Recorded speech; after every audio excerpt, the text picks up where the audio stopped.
کچھ کرنے سے پہلے میں دوشی پڑھ لیتا ہوں، آپ بھی دوشی پڑھ لیں۔ یہ دوشی کی بڑی اہمیت اور فضیلت ہے۔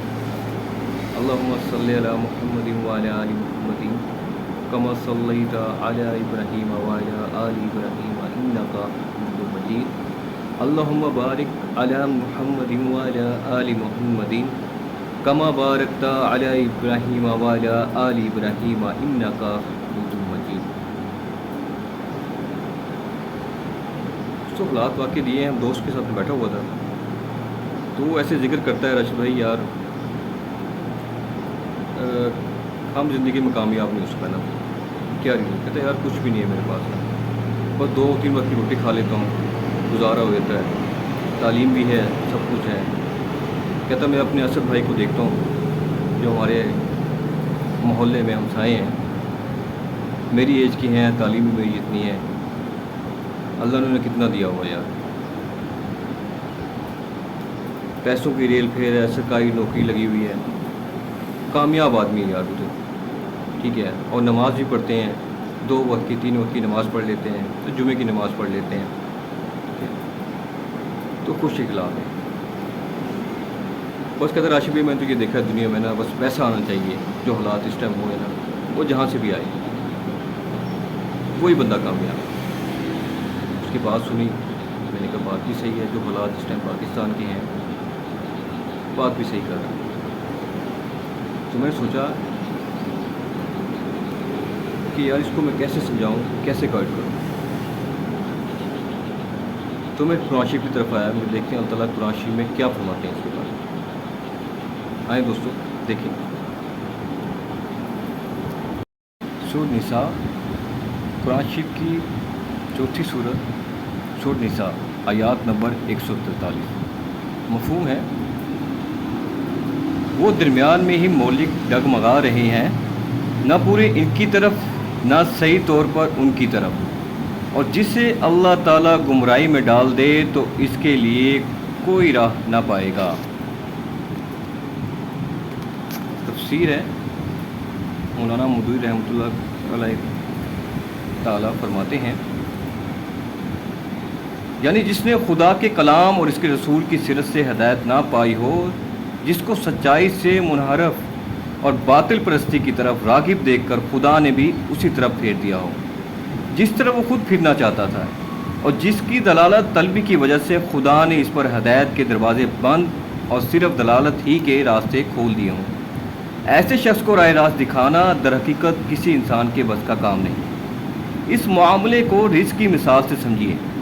یہ ایک حقیقت ہے کہ رزق کے تمام خزانے اللہ کے قبضہ قدرت میں ہیں۔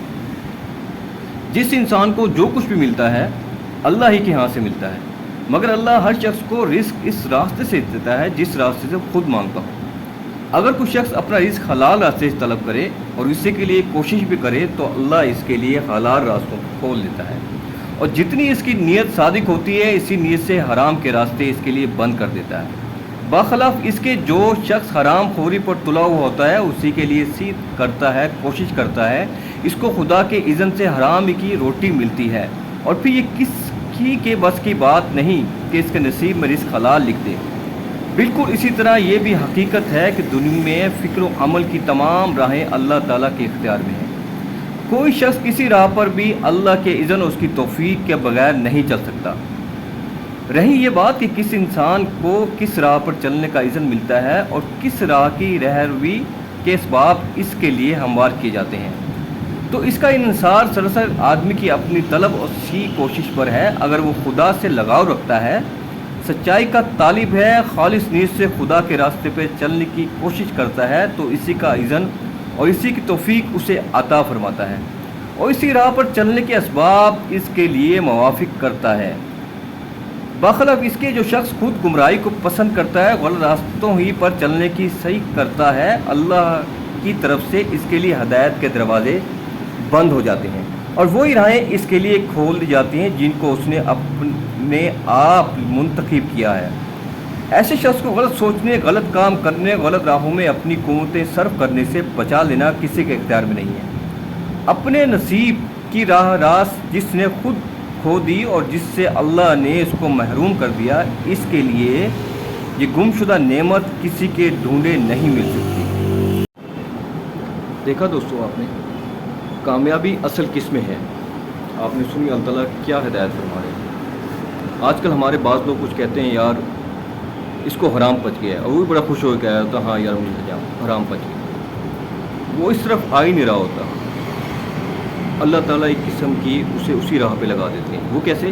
وہ جس شخص سے ہی ملتا ہے وہ اس کی بڑی تعریف کر رہا ہوتا ہے، اس کے منہ میں بہت تعریف کرتا ہے، یار کیا بات ہے، اس کی آہو بکت کرتا ہے، وہ گاڑی میں جاتا ہے، اس کے پاس سارا کچھ ہوتا ہے، تمام رشتہ دار بھی اس کی بڑے آہو بکت کر رہے ہوتے ہیں، تو اس کے ذہن میں یہ بات بیٹھتی جاتی ہے، یار میری کامیابی جو ہے وہ پیسے کی وجہ سے۔ وہ پھر اس طرف جا ہی نہیں رہا ہوتا۔ ہاں جاتا بھی ہے تو نماز پڑھتا ہے، 2 وقت کی 3 وقت کی صدقات دے دیتا ہے، سب کچھ کرتا ہے، لیکن وہ اس سے نہیں ہٹتا، وہ دستہ چلا جا رہا ہوتا ہے۔ تو کامیابی اس میں نہیں ہے، کامیابی اللہ کے راستے میں۔ مانتے ہیں تکلیفات ہیں، لیکن صبر اور برداشت اللہ تعالیٰ اس بندے میں پیدا کر دیتا ہے، اس مومن میں۔ میں نے آپ سے پہلے بھی کہا تھا کہ قرآن شریف میں ہمارے ہر مسئلے کا حل ہے، ہر چیز کا حل ہے قرآن شریف۔